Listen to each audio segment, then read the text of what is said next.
Hey everybody, welcome back to another day of our Bible reading. Today we are in Jeremiah chapter 23. We'll be reading the second half of 23 and through chapter 25, 2 Thessalonians chapter 2, Psalm chapter 84, and Proverbs 25:15. So we start with Jeremiah 23 with verse 21. It says, I have not sent these prophets, yet they run around claiming to speak for me. I have given them no message, yet they go on prophesying. If they had stood before me and listened to me, they would have spoken my words, and they would have turned my people from their evil ways and deeds. Am I a God who is only close at hand, says the Lord? No, I am far away at the same time. Can anyone hide from me in a secret place? Am I not everywhere in all the heavens and the earth, says the Lord? I have heard these prophets say, listen to the dream I had from God last night, and then they proceed to tell lies in my name. How long will this go on? If they are prophets of deceit, inventing everything they say. By telling these false dreams, they are trying to get my people to forget me, just as their ancestors did by worshiping the idols of Baal. Let these false prophets tell their dreams, but let my true messengers faithfully proclaim my every word. There is a difference between straw and grain. Does not my word burn like fire, says the Lord?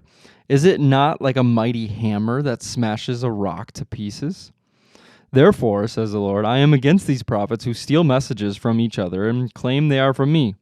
I am against these smooth-tongued prophets who say, this prophecy is from the Lord. I am against these false prophets. Their imaginary dreams are flagrant lies that lead my people into sin. I did not send or appoint them, and they have no message at all for my people. I, the Lord, have spoken. False prophecies and false prophets.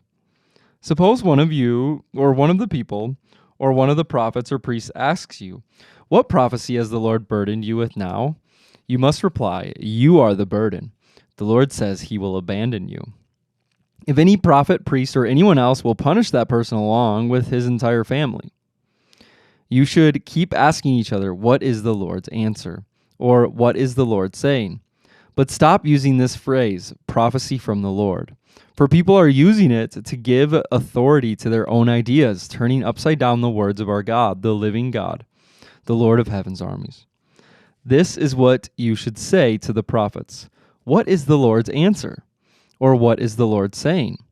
But suppose they respond, this is a prophecy from the Lord. Then you should say, this is what the Lord says. Because you have used this phrase, prophecy from the Lord, even though I warned you not to use it, I will forget you completely. I will expel you from my presence, along with this city that I gave to you and your ancestors, and I will make you an object of ridicule, and your name will be infamous throughout the ages. Chapter 24, Good and Bad Figs. After King Nebuchadnezzar of Babylon exiled Jehoiachin, son of Jehoiakim, king of Judah, to Babylon along with the officials of Judah and all the craftsmen and artisans, the Lord gave me this vision. I saw 2 baskets of figs placed in front of the Lord's temple in Jerusalem. One basket was filled with fresh, ripe figs, while the other was filled with bad figs that were too rotten to eat. Then the Lord said to me, what do you see, Jeremiah? I replied, figs, some very good and some very bad, too rotten to eat. Then the Lord gave me this message. This is what the Lord, the God of Israel, says. The good figs represent the exiles I sent from Judah to the land of the Babylonians. I will watch over and care for them, and I will bring them back here again. I will build them up and not tear them down, and I will plant them and not uproot them. I will give them hearts that recognize me as the Lord, and they will be my people, and I will be their God, for they will return to me wholeheartedly. But the bad figs, the Lord said, represent King Zedekiah of Judah, his officials, all the people left in Jerusalem, and those who live in Egypt. I will treat them like bad figs, too rotten to eat. I will make them an object of horror and a symbol of evil in every nation on earth. They will be disgraced and mocked and taunted and cursed wherever I scatter them. And I will send war, famine, and disease until they have vanished from the land of Israel, which I gave to them and their ancestors. Chapter 25, 70 Years of Captivity. This message for all the people of Judah came to Jeremiah from the Lord during the 4th year of Jehoiakim's reign over Judah. This was the year when King Nebuchadnezzar of Babylon began his reign. Jeremiah the prophet said to all the people of Judah and Jerusalem, For the past 23 years, from the 18th year of the reign of Josiah, son of Ammon, king of Judah, until now, the Lord has been giving me his messages. I have faithfully passed them on to you, but you have not listened. Again and again, the Lord has sent you his servants, the prophets, but you have not listened or even paid attention. Each time the message was this: turn from your evil road you are traveling and from the evil things you are doing. Only then will I let you live in this land that the Lord gave you and your ancestors forever. Do not provoke my anger by worshiping idols you made with your own hands. Then I will not harm you. But you would not listen to me, says the Lord. You made me furious by worshiping idols you made with your own hands, bringing on yourselves all the disasters you now suffer. And now the Lord of heaven's armies says, because you have not listened to me, I will gather together all the armies of the north under King Nebuchadnezzar of Babylon, whom I have appointed as my deputy. I will bring them all against this land and its people and against the surrounding nations, and I will completely destroy you and make you an object of horror and contempt and a ruin forever. I will take away your happy singing and laughter. The joyful voices of bridegrooms, the brides will no longer be heard. Your millstones will fall silent, and the lights in your homes will go out. This entire land will become a desolate wasteland. Israel and her neighboring lands will serve the king of Babylon for 70 years. Then, after the 70 years of captivity are over, I will punish the king of Babylon and his people for their sins, says the Lord. I will make the country of the Babylonians a wasteland forever, and I will bring upon them all the terrors I have promised in this book, all the penalties announced by Jeremiah against the nations. Many nations and great kings will enslave the Babylonians just as they enslaved my people. I will punish them in portion for the suffering that they caused my people. The cup of the Lord's anger. This is what the Lord, the God of Israel, said to me. Take from my hand this cup filled to the brim with my anger, and make all the nations to whom I send you drink from it. When they drink from it, they will stagger, crazed by the warfare I will send against them. So I took the cup of anger from the Lord, and I made all the nations drink from it, every nation to which the Lord sent me. I went to Jerusalem and the other towns of Judah, and their kings and officials drank from the cup. From that day until this, they have been desolate ruin, an object of horror, contempt, and cursing. I gave the cup to Pharaoh, king of Egypt, and his attendants, his officials, and all his people, along with the foreigners living in that land. I also gave to all the kings in the land of Uz and the kings of the Philistines, cities of Ashkelon, Gaza, Ekron, and what remains of Ashdod. Then I gave the cup to the nations of Edom, Moab, and Ammon, the kings of Tyre and Sidon, and the kings of the regions across the sea. I gave it to Dedan, Tema, and Buz, and to the people who live in distant lands. I gave it to the kings of Arabia, the kings of the nomadic tribes in the deserts, and to the kings of Zimri, Elam, and Media. And I gave it to the kings of the northern countries, far and near, one after the other, all the kingdoms of the world. And finally the king of Babylon himself drank from the cup of the Lord's anger. Then the Lord said to me, now tell them, this is what the Lord of heaven's armies, the God of Israel, says. Drink from this cup of my anger. Get drunk and vomit. Fall to rise no more. For I am sending terrible wars against you. And if they refuse to accept the cup, tell them, the Lord of heaven's armies says, you have no choice but to drink from it. I have begun to punish Jerusalem, the city that bears my name. Now should I let you go unpunished? No, you will not escape disaster. I will call for war against all the nations of the earth. I, the Lord of heaven's armies, have spoken. Now prophesy all these things and say to them, the Lord will roar against his own land from his holy dwelling in heaven. He will shout like those who tread grapes. He will shout against everyone on earth. His cry of judgment will reach the ends of the earth, for the Lord will bring his case against all the nations. He will judge all the people of the earth, slaughtering the wicked with the sword.